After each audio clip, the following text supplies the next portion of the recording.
Hey guys, welcome back to On the Grid, and in this video what I want to do is just share with you what the multiplayer experience is like in Automobilista 2. As the game has gotten a little bit more popular, you know, we're getting a little bit more player base, so I wanted to show you what it is like, see what the population of the amount of players online, the amount of rooms are online, see if we can find a race for those who might be wondering what multiplayer is like in Automobilista 2. All right, so first thing we'll do, just jump in really quickly. And I always, anytime these rooms load up, I always kind of sort them, make sure that it's by the amount of players first. So what do we have here? GT3 on Spielberg, quali. Oh, that might be perfect. So there's a quali at Ortona in the cards, not in the mood to do a card.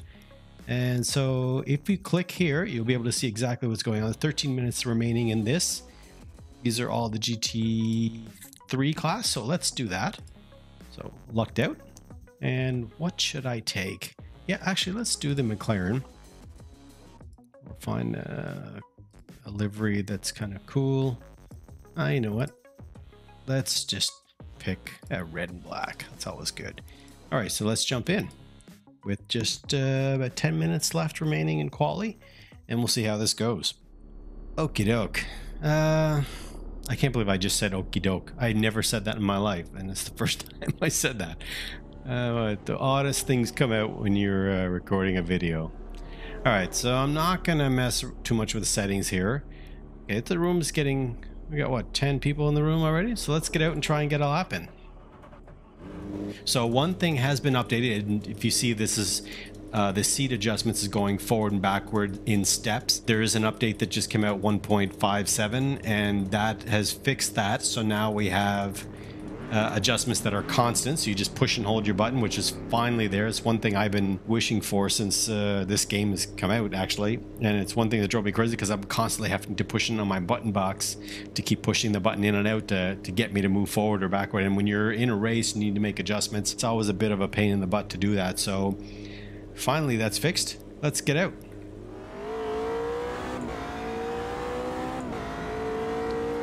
Get these tires up to temp.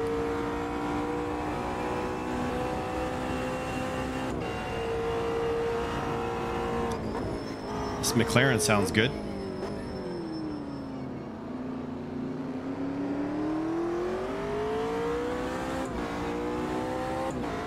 This is a good track. I love the Spielberg track. Had many competitive races on this.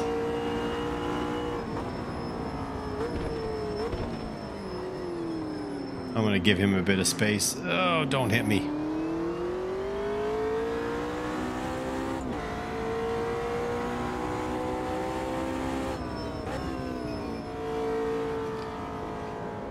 I'm really enjoying the force feedback now since that last update. We got a helicopter on the track. So more drones, more helicopters.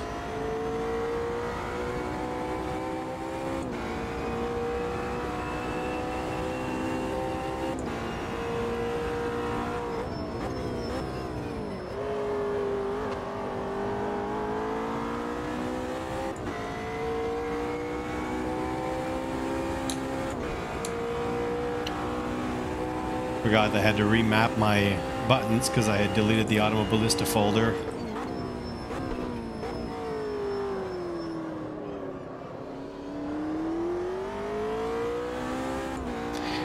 The McLaren is not one that I take very often, so it's a bit of a learning curve to it. I usually default to the AMG or the Porsche.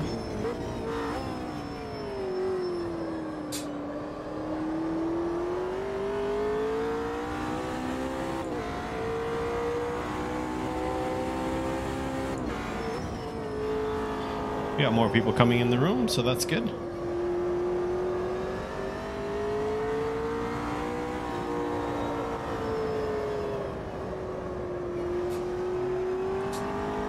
I'm not sure if I'm in helmet view or... Oh, now I'm in helmet view.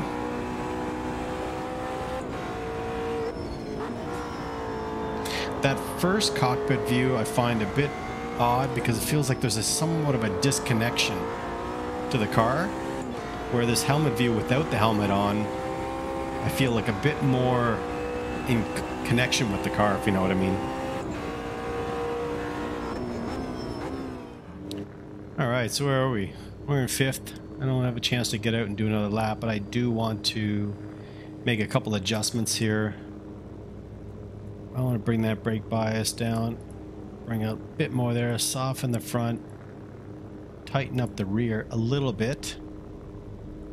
Feeling it. Tire temps are fine, brake pressure is fine. Let's close that down a bit. How many laps do we have? Hold on a sec, I gotta back and check that out. 5 lap. Oh, 5 lap race. That's perfect. It's actually perfect for this video, so not a long, lengthy race. And radiator. We got traction control. That's fine. Anti-lock brakes. So anti-lock brakes is different. So it's increasing the value is going to have a bit more. You're going to have more ABS. It'll activate a lot quicker. Whereas with traction control, the higher the number, the less traction control you have. So it's the opposite. So higher means less traction control, and higher here means more ABS, which is, you know, I understand the thinking, but it's a bit kind of, it could be confusing. Somebody would think of both. If you increase or decrease, it would mean the same thing, but it actually doesn't. So, all right, so let's see how we do with this 5-lap race on Spielberg in the McLaren. All right, so hopefully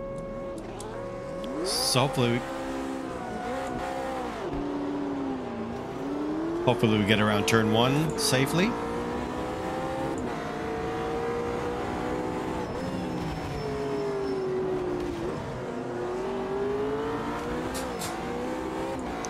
Got a little tap there. I don't know where he is.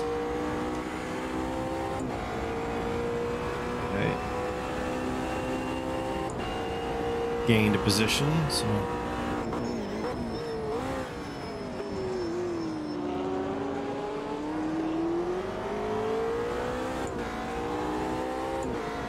So as long as we get through turn 1, so far so good.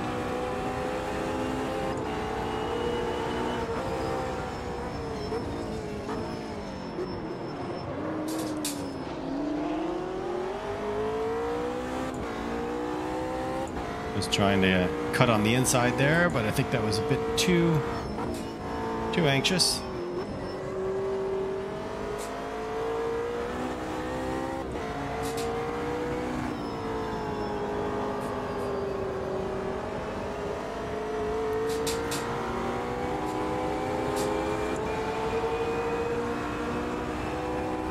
Let's keep it clean.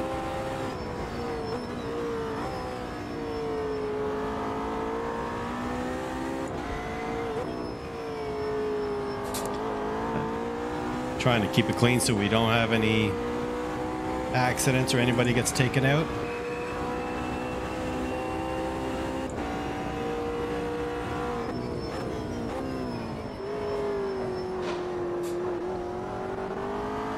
I'm cooking my brakes.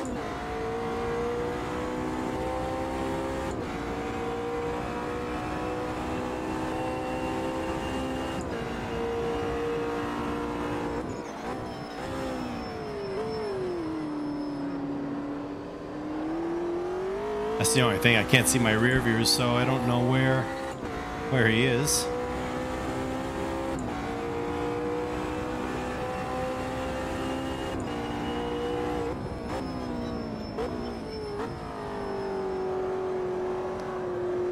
That's the one thing I find in Automobilista is the brakes are really sensitive.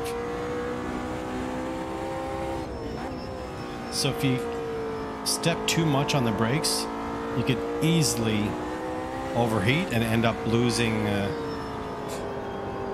your control of the car.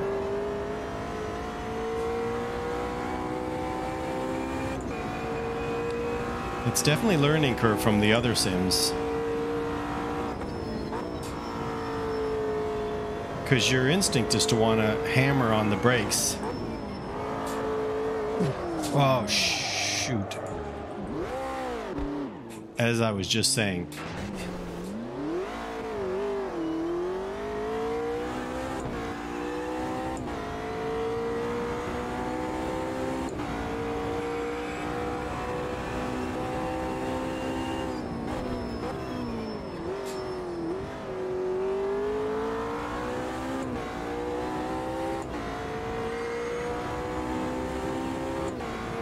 I'm back in my...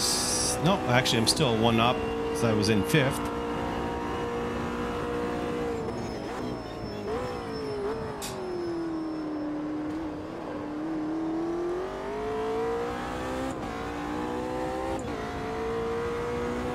So it is quite different. If you get your head around the braking, you can do fairly well.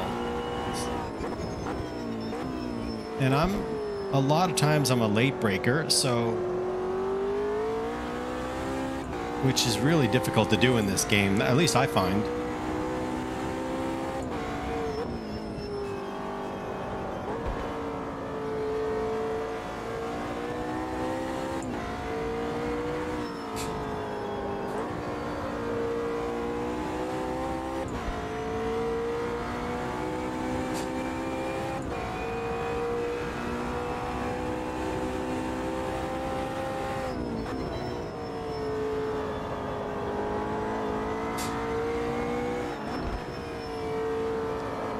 The good thing though is with this new force feedback, you feel a lot more of what's happening in the braking with the oversteer, understeer of the car.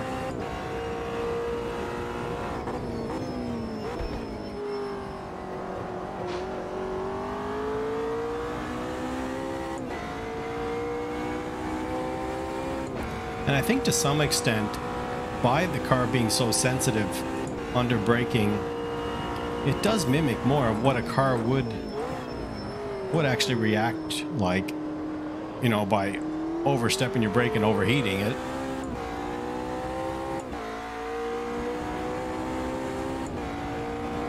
Let's survive one more lap.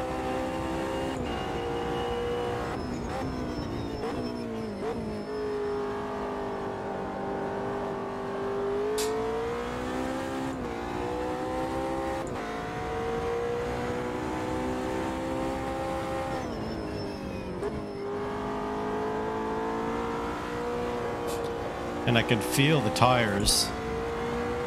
The grip levels are changing. I can feel my brakes either really getting too hot or a bit cool. So it's good in that sense. But it's just, like I said, there's a learning curve to understanding the sensitivity of the braking.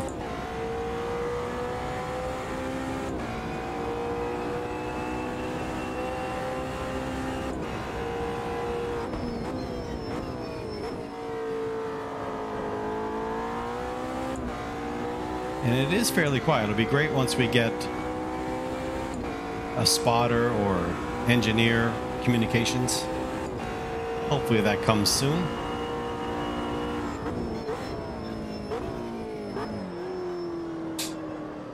Unfortunate, because I would have had at least 3rd. Unless somebody makes a mistake up there.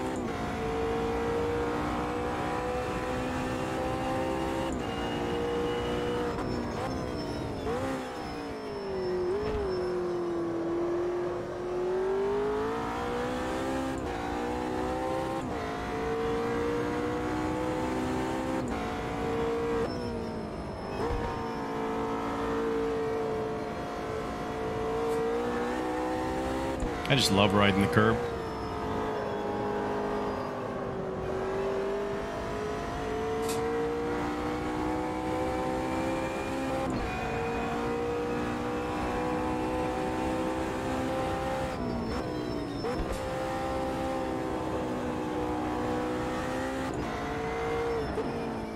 Don't spin out here.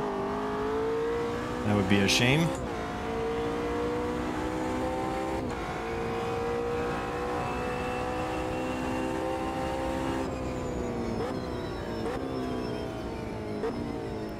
Alright guys, so that was a look at what the Automobilista 2 experience is like in the multiplayers, and I literally just jumped in, turned it on, hit a room that seemed interesting, like these GT3 cars, and it was good. I would have had 3rd, it would have been great.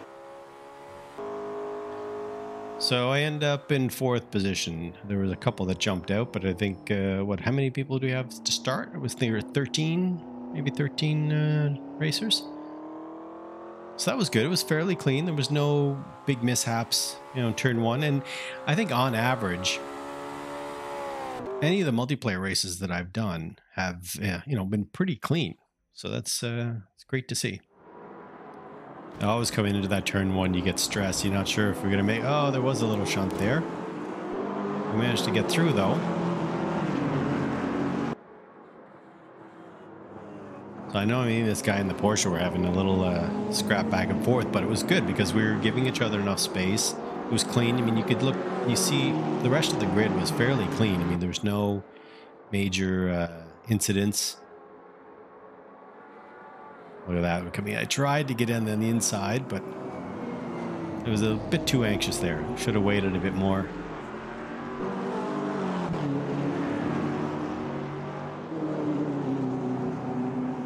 So I think here we were kind of back and forth. Yeah, he took it a little bit tight there, but you can see, I mean, we were fairly clean. It was a great race with him, her. I'm not sure who it was, but that was a good race. Now you see the front brakes were pretty hot.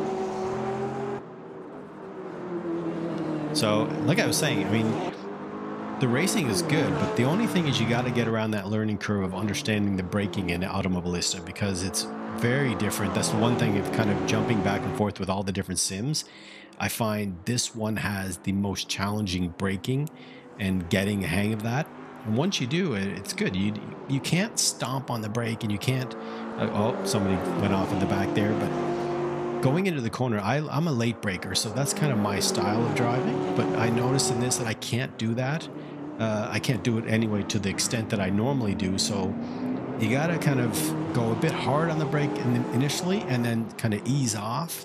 You could feel that sensitivity, especially with the new update. It really does give you the sense of you're going to lock up, you're losing traction, you're oversteering, you're understeering. You're getting a lot more of that information from the game. So, oh...